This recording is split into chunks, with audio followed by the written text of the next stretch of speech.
All right, well, welcome to the June update of Worship Catalyst. Thanks so much for joining in and being a part of this with us. We just got finished with the Arizona Worship Camp, the first ever one of those. Yeah. A lot of cool things happened, and we're going to show you a video of a lot of the stuff that happened here in just a second, just kind of a compilation video. But before that, we wanted to give you our perspective on the ground, being a part of it and some of the things that God did. And so this is Karen, as you know, and Karen Michalzik was in charge of like administration of the camp. She drove one of the vans. She coordinated food. She did a lot of stuff. And so Karen, what do you think was like just a highlight of the week for you?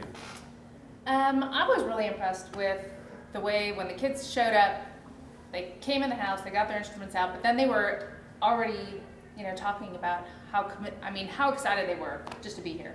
And so from the get-go to see these, 15 to 20-year-old kids just really committed to what they were up against, even though they weren't too sure, asking a lot of questions about what was going to come up, but they were really excited. Oh, cool. And man. Just were fully committed from the time they showed up. Yeah, and they stayed that way, like increasingly. The whole way. It was really cool. Without much breaks. Yeah, we killed them, didn't we? We ran them on the ground. This is Mike, as you know, Mike Michalzik, and Mike is in charge of technology this week, of course, and we had this camp in like 5 different venues. And Mike had to provide technology for all those venues. He worked harder than anybody, so for sure. So Mike, why don't you talk about what, important thing for you? For me, what was really my big takeaway was the fact that we actually got through teenagers' heads. It's not about them.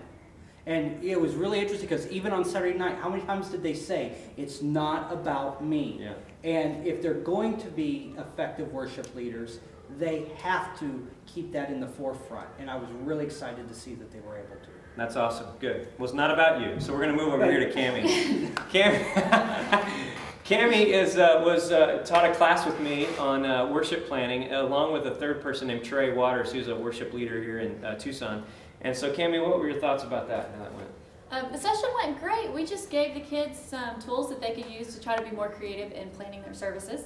And then we just unleashed them and gave them a computer, laptop, and some paper and markers, and they just went to town working on the services, and they really got into it. We were excited to see that they really were creative and thought through their music and why they were doing the songs that they were doing, and realized that there's more to planning than just throwing some songs together at the last minute, but it really can be meaningful and all fit together. And so it was great to see how creative they were. They were all really good. Cool. Good job. That's great.